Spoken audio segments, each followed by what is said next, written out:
那很多人都是因为雷军然后去买了小米的这个车，那我反而是因为小米这个车我才粉了雷军。所以你也开双闪呀？开了呀。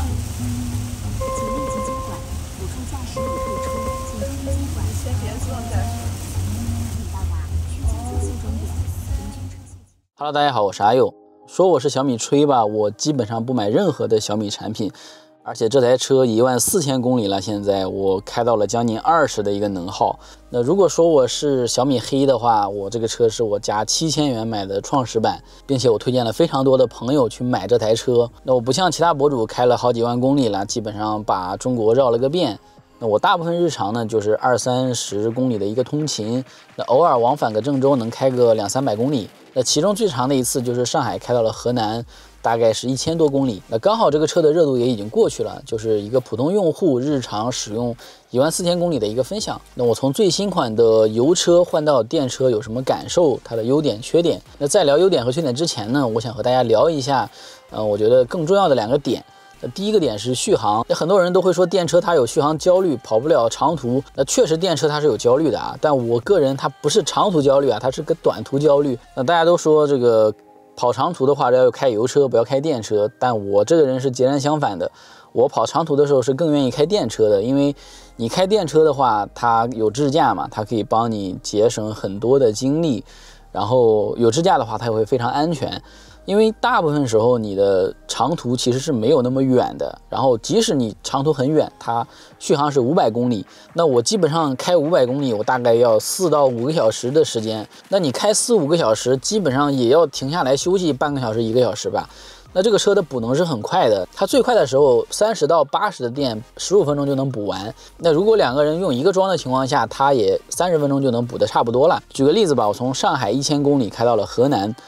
我其实只补能了2次，但是我竟然停了5次车休息，因为实在是很累了。那我甚至只需要补能2次，但是我却休息了5次，休息的时候就已经把电充了。所以当时我就特别庆幸，我真的是开着电车回来的，不是开着油车回来的。那因为电车它能帮我释放掉很多的精力，那即使是这样，我都感觉我开得很累了。那我很难想象，如果开油车，那真的就很痛苦，很痛苦。那所以说，我觉得现在电车的续航，它在长途上基本上已经没有焦虑了。那还有就是，我很多朋友跟我说啊，我日常的通勤就是30到40公里，那200公里的续航，对吧？可以40公里的话可以开5天，是不是5天才充一次电？那它不是这样算的啊。有一次我是消耗了160公里的电量，然后实际只开了110公里。那包括你开的时候，你可能等红绿灯啊，或者停着不动啊，或者开空调呀、开冰箱啊什么的，它都是会有一个电量的消耗的。实际上我短途的话，3天4天我就会给它充一次电。因为我家里没有充电桩嘛，所以说我开短途会非常的焦虑。因为你的车20%电量以下的时候，它就没有哨兵了，它的冰箱也就不工作了。那10%以下电量呢，它的动力就会衰减很多啊。那很多人听到这儿就会喷电车，说啊你怎么这样？那你有没有想过一个问题呢？那如果你是个油车的话，你本来你车就没有哨兵啊，对吧？也没有冰箱呀，对不对？而且这个价位的油车，它的动力本来也就不强呀，对吧？只是说大家对这个电车要求很高，它只是这个电车给你附带的东西。当然你也可以选择啊，我冰箱我这个对吧都不开，那确实你无所谓。到10%、5%你再去充电都没有关系。那我这个车你别看它是700-800公里的一个续航啊，而且小米的续航真的是第一梯队的一个水平啊。在这个情况下，因为我是3元锂电池，它实际上建议你就是开到30%的时候就要充电，充到80%就不要充了啊。那其实你真正用电就是在30%到80%之间，那30到80%实际上我使用的电量只有50%而已，所以说我的短途是会非常焦虑的。你别看它续航很高啊，那这是3元锂的一个情况。那如果长途其实就没有这么大的焦虑了，因为你长途的话，你会把电池电量充到100%。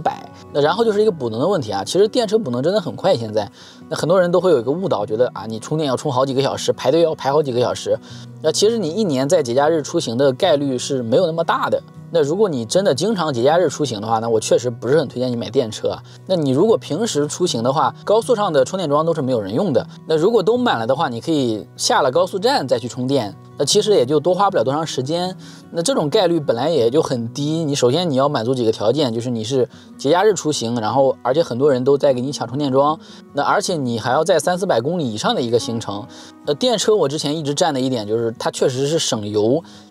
但是它不省钱。但是现在真的不一样了，电车真的是比油车省钱了，因为油车现在也不保值了。你看现在 BBA 这个价格降的是不是？那还有一个比较有趣的例子，我想给大家分享一下啊。那比如说有个加油站，你充600块钱的油可以减500，但是你要排队排半个小时或者1个小时，你能不能接受？那我相信肯定大部分人都是能接受的吧，因为你1个小时就能省500块钱，大部分人的时薪可能100块钱都没有，对不对？那所以说，我觉得即使是要排队充电，那我还是觉得电车会比油车更香一些。现在，那还有一点就是我家里是没有充电桩的，那我一般充电的话，我都是晚上12点再去充，因为外面充电的话，12点以后是会很便宜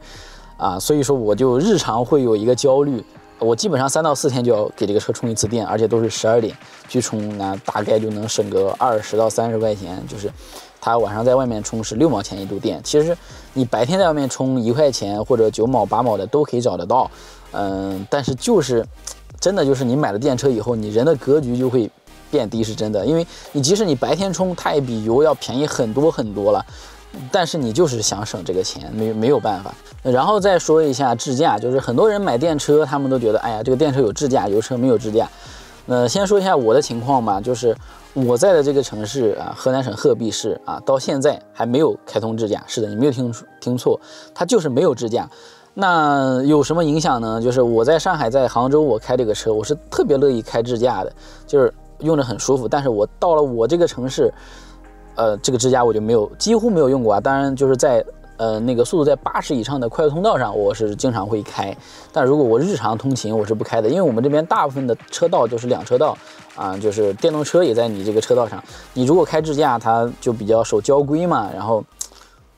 就体验会很不好的。那我朋友的理想呀、华为啊，他们的智驾是什么水平呢？就是他们甚至可以说啊，开着可以睡觉的那种水平。但是我坐他们的车，他们在我这个城市是完全不开智驾的。所以说这个智驾这个东西就是因人而异吧。如果说你城市就是这种高架比较多呀什么的，那它是很香的这个东西。所以说就是不要盲目的去说必须有智驾才买这个车，要结合你当地的使用的一个情况。如果你这边的车都是违停啊，然后电动车都是乱开啊什么的，这种情况下你有智驾的体验其实并不好的，就很浪费时间。包括我现在在高速的话，如果说车很多的话，我也不是很愿意开智驾，除非说是我真的不需要节省时间，就是可以慢慢跟他们在耗，然后让他自己去变道什么的。那小米的智驾我可以给他一个90分吧，我觉得是非常好用的。那说到智驾，顺便说一下自动泊车。我是基本上就是除了给朋友看炫技以外啊，基本上就没有再用过了，因为我觉得它怎么说呢，也不能说它停得慢吧，它停得很快，就是快到让我害怕，你知道吗？虽然它基本上没有出过问题，但是我还是很担心。它确实很快，但是快到让我心里没有安全感，它就为了能快点这个停进去嘛。但是其实它是还是没有人停得快的，它只是倒车前进的那个速度非常快，快到让我真的心慌。所以说我一般是自己停的。还有就是我觉得体验比较差的一点就是，如果它因为我还是这个道比较窄嘛，然后它到的时候旁边有人来，电动车一过来它会停，然后这个体验就非常差，所以我基本上不会用它让它自己去停。然后我们再来说一下这个车的优点嘛，就是智驾虽然这个东西我觉得在我这里起码是并不实用的，但是我是非常喜欢这个东西的，因为它有这个激光雷达嘛，我觉得我开下来就是非常有安全感，它算是一个双重保障，就是你人开是要注意这个安全，然后这个车也会帮你注重一定的安全。包括我之前在上海，我右转向的时候，就是我后面的车它本来是没有加速的，我一打转向灯，它有加速了，但是我想着我已经打了3秒了，我就变道去了，然后我的车就一把我拉了回来，因为它直接超我了，在我右边，真的就很危险。那这样的事情其实发生过很多次了，如果说我开的是一个油车的话，真的就可能就碰上了。所以有一句话说的就是安全是最大的豪华嘛，就是我为什么非常推荐这种有智驾的车，有激光雷达的车，因为它真的就相对你人来说能多一层保障吧。那如果说市面上的这些车全都换成这种有智驾、有这种安全性比较高的这种辅助驾驶的这种车，那每年的交通事故我觉得应该也会减少很多吧。那这个车的第二个优点呢，我觉得就是这个车的外观了，很喜欢是吧？毕竟保时米是吧？这个车真的是给我提供了很大的情绪价值，包括我之前开的保时捷、开的宝马、开的什么都没有这个车有情绪价值，尤其是这个车的真的就像人家说的，看到一台保时捷对吧，跑过去一看啊，竟然不是小米，就会失望一样。那包括我在路上很多学生对吧，小米SU7是吧？真的这个。它能给你提供的这个情绪价值真的是能值回这个票价的，但是怎么说呢？它的生命周期已经过了很多了。虽然现在每天还有很多人看到这个车都会很开心，然后你也会很开心，那这点的加成我觉得现在已经没有那么高了。但是这台车你绝对会买了以后是很开心的，无论是你还是你的朋友都会特别开心。那优点4就是这个车有99%的隔紫外线，那确实这个天花板特别的隔热，包括和其他车相比的话，它确实。看这个天空的颜色就能看出来。那很多人都说这个车前挡风玻璃不用贴膜了，然后前窗也不用贴膜了。其实我个人觉得还是需要贴膜的。大家可以看一下这个侧窗贴膜和不贴膜的差距特别大，包括前窗，我个人也觉得有点不是很隔热。当然别的车也不隔热啊，那我也是前窗也是贴了一个膜啊，但是我前窗贴的这个膜，我觉得。没有我侧窗贴的这个膜比较好。那如果你真的怕晒的话，我个人建议还是贴一个吧。那优点4，我觉得这个车的路感是比较高级的。那一方面是它有空气悬挂，第二个就是它的方向盘。那像我开特斯拉，我觉得它的方向盘会比较硬，就是转向的话就比较沉。但小米就没有这个问题，就是个人感觉就是小米在电车当中是我开过的。驾驶感是比较好的一个车，因为像我之前就开宝马比较多嘛，就是我个人就比较，我也说不上来这个驾驶感啊，就是这个车我开起来是感觉是比较舒服的，然后它的底盘给我的回馈也是比较高级的。那优点5是这个车有 HUD，像我开过一些像理想呀，还有那个极氪001啊，他们也都是有 HUD 的，但是我体验下来，我觉得小米的 HUD 是我个人最满意的，因为。就是小米的 UI， 就是我是个人是比较满意的。以前我都用那个 CarPlay 嘛。那还有一个原因就是小米的它的亮度，就是真的我眼睛很舒服。我开别的车就不是很舒服那个 HUD。即使我亮度调得很低，还是感觉没有小米的这个这么舒服。像小米啊，还有那个极氪的 HUD 上面有车道级的导航，我觉得这点也是比较好用的。那 HUD 最主要的，我觉得是能让你的安全能提升很高，包括它的电子后视镜，那都能让你行车中变得更安全。因为你基本上眼睛只要瞟一下屏幕，就能看到你侧边有没有车啊，就不用再去扭个头去看那个后视镜了。而且它这个电子后视镜的话，它的视角也是比较广的，尤其是有一次我是半夜开车，然后那个路完全没有路灯，真的你就什么都看不清了。但是这个电子后视镜你开的时候它还是能看到的。那还有包括下雨天啊，那就像智驾一样，我觉得这个东西它有真的是比没有要好很多，也算多一层保障吧。那包括有时候你前面有一个车，它那个灯开得很亮，晃你的眼睛，然后我真的遇到过好几次，然后就是你根本就看不到你前面有人，但是你这个车的这个支架上面就能看到有人，然后它会滴滴滴滴提醒你有人，让你减速，或者它帮你减速，就是真的就是会很安全很安全。那优点6我觉得就是小米的这个生态是非常好的。第一个是 UI 界面，就是我觉得这么多车当中小米的 UI 界面还是比较优秀的啊。其实网易云的这个界面我觉得是真的特别好看。小米的改进也会比较多，像我之前汇报了很多东西啊，它都已经解决了。然后还有一开始大家都吐槽说啊，小米方向盘上不像极氪之类的，它有一个一键开启360的按键，每次你要在屏幕上去点，就比较麻烦嘛。然后人家小米就改进了，就是你现在可以自定义啊。那我现在就是把这个电动尾翼的这个键调成了360，一键开一键关啊。那之前是只能开的，然后当时我就觉得，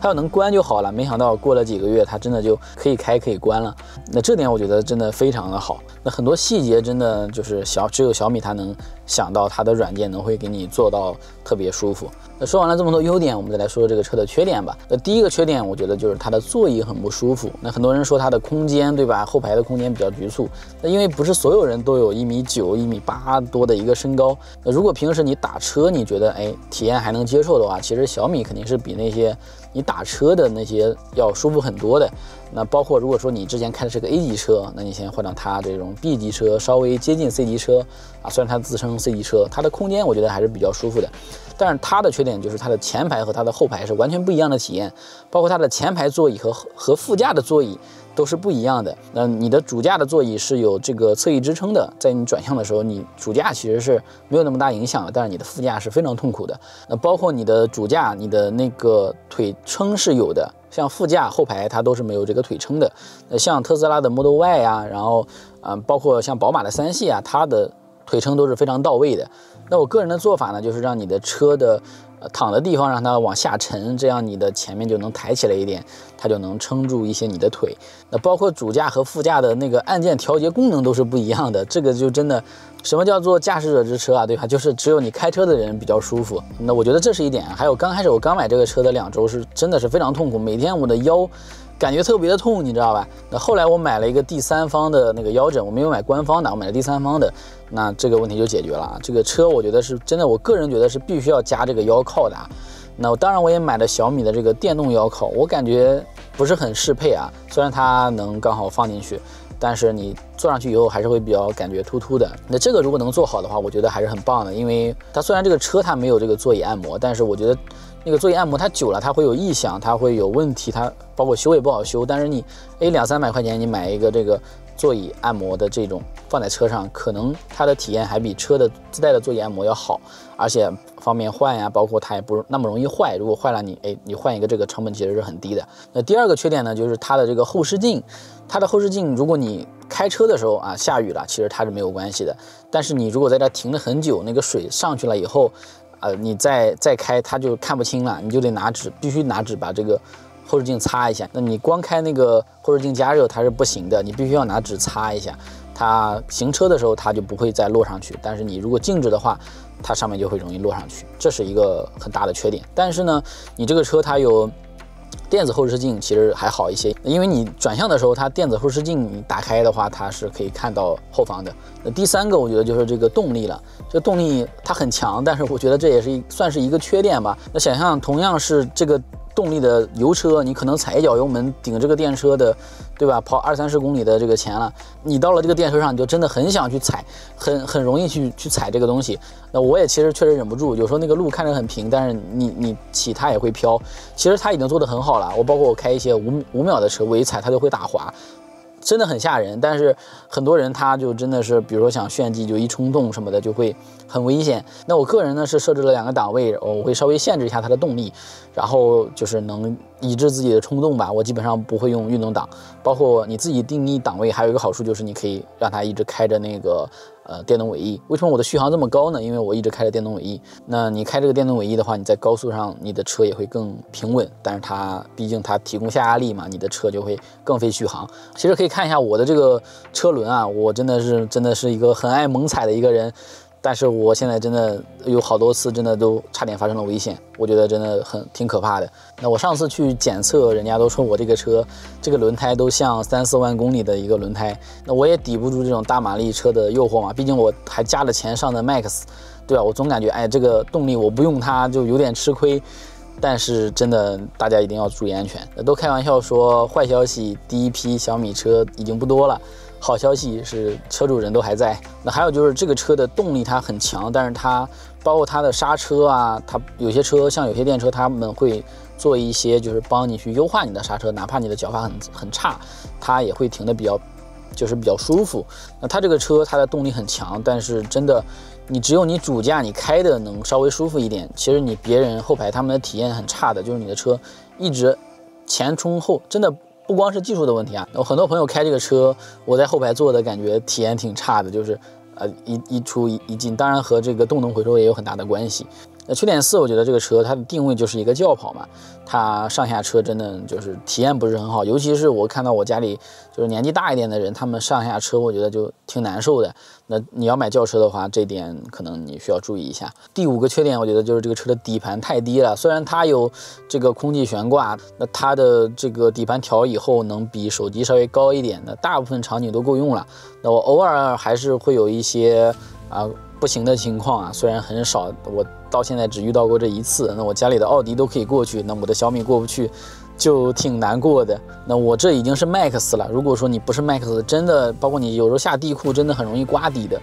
所以这个车我个人真的只建议你买 Max。那这个车我觉得第6个缺点呢，也是我个人的问题啊，就是我觉得它没有那个电动开关门啊，它虽然有这个电吸门。就是所有坐我车的人，他们都会有一个问题，无论是年纪大的还是年轻的人，他们都会有一个问题，就是你这个车门怎么开？有时候我教了他们一遍，他们第2遍可能就又忘了啊。其实我觉得它的设计是比较好的，你手伸进去，对吧？大拇指头一按它就开了，但是就是很多人不知道怎么开。那如果说你有这种电动门，像极氪001这种电动门，第一个我觉得它比较高级，第二个呢就不用担心别人在使劲关你的门了，对吧？虽然你有电吸，但是其实这个电吸大部分时候别人关门都挺狠的，对吧？而且开门也不太方便，不会开。我觉得这个电吸和这个自动门组合一下，它是非常好的。那虽然我说了这么多缺点，但是我依旧觉得小米是我心目中最好的，综合下来最好的一台车吧。那一开始我也试驾了小米，当时它没有那个电子后视镜嘛，然后只是我听人家销售说有电子后视镜，但是我就觉得它没有那个盲点辅助好用。当时我宝马自己加装的那个盲点辅助，我觉得还是盲点辅助好用一点，然后当时就因为这个就没有买这个车后面又是加了钱买了这个订单，加了7000块钱嘛，买了一台创世版。那主要原因是因为我宝马被撞了，然后9月份宝马又要改款嘛，我就想着，那我就等9月份，我才开了800公里我那个宝马，那我想着等9月份它改款了，我再买宝马吧，我先买个小米过渡一下。我一看，很保值这个车要加3万，当时这是我朋友转给我的，就加了7000块钱，当时已经很庆幸了就我觉得这个车会很长时间内都会保值，我开到9月份我才把它卖了，我再换宝马得了。然后结果呢，就一开就爱上了这个车就觉得还是小米好，小米真的是让人很开心的一台车。然后我再来讲一下这个小米和宝马我开起来的一些区别吧。宝马我觉得有一点就是它没有那个便捷上下车，像奔驰特斯拉什么，他们极氪他们都有这个功能，当时我就很想要这个功能。宝马我觉得有一点就是它没有办法远程启动了，像上一代的宝马他们还可以花钱买那个远程启动，这代你无论是什么配置它都不能远程启动了就是不能远程开空调了。虽然我还是支持了这代宝马吧，但是这点让我挺难过的。宝马换到小米让我比较难过的几个点嘛，就是我觉得宝马的它的刹车我踩起来是比较舒服的就是它会很有安全感，它比较轻，就是我轻轻不用很用劲儿就能把它踩到底接近踩到底吧，当然它也不会说是那种你觉得不好的那种小米我就踩起来就会比较累，如果真的要急刹的话，我就要费很大的力气去踩它才能急刹得住。虽然我到现在还没有急刹过，但是我感觉没有那么有安全感吧。然后还有一点就是电车开起来普遍感觉比油车要重上很多。虽然我现在已经习惯了，但是反过去再开宝马，我感觉还是开起来比较轻松，更有人车合一的感觉吧。我不知道这是不是驾驶感反正就是两个车我觉得各有各的优势吧。那小米的动力毕竟要强上很多嘛，当时很多人都跟我说你的宝马买了一个156这个动力的就感觉很弱嘛，但是其实我个人还是很喜欢的。我今天讲了很多的车，我觉得每个车它都有优点，有每个车的缺点，真的包括小米它也并不完美，不要因为一个点就冲动去下单一台车。那比如说很多人都会问我这个小米有没有开通智驾呀，我告诉他没有开通，他们就很失望，他们就觉得没有智驾，我们城市没有开通智驾，他们就不买了。但是他们真的不知道的是，就是我这个城市它即使开了智驾，大部分人他也是不开的一个状态，因为真的我坐过太多朋友的电车了，他们没有一个人在我们这里开智驾的，就是他们跟他们去北京什么的，他们都一路都是可以睡觉的那种智驾，他们就很愿意开，他们在路上都很愿意开。但是在我们这边说去吃个饭什么的，他们从来都没有开过智驾，一次都没有。那真的就是智驾在我这个城市开的话，就是一个噱头。那还有我能给大家的一个建议呢，就是一个车呢，你最好是能租一台或者借一台好好开一开，不要光试驾那么一会儿就把一个车给定了或者把它否定了。那有时候它光试驾的话，这些体验都是感知不出来的。那我就是因为当时试驾了小米以后，感觉小米不是很满意，当时就卖了宝马，就真的错过了小米。然后后来我宝马被撞了，就后面又卖车，真的赔了很多钱，赔了4-5万吧。那还有一点就是，我觉得油车卖的话，你的这个购置税2万多块钱就赔掉了，包括你银行的贷款，包括你的保险，这个真的光这个赔就好多万，哪怕你全损这些钱都是要赔掉的。那电车其实我觉得有一点好处，就是它不用赔这些钱嘛。那包括之前说油车保值，电车不保值，为什么我非常推荐小米？因为小米综合来看，我觉得应该是目前比较保值的一个电车了。当然，如果你真的非常为了保值去买车的话，我觉得你还是买一个越便宜就是几万块钱的那种车，它的保值率其实来说是更好一些的。那所有车它真的都做不到十全十美，那即使再贵的车也都要有一些妥协。之前一直不是小米的粉丝有很多人都是因为雷军然后去买了小米的这个车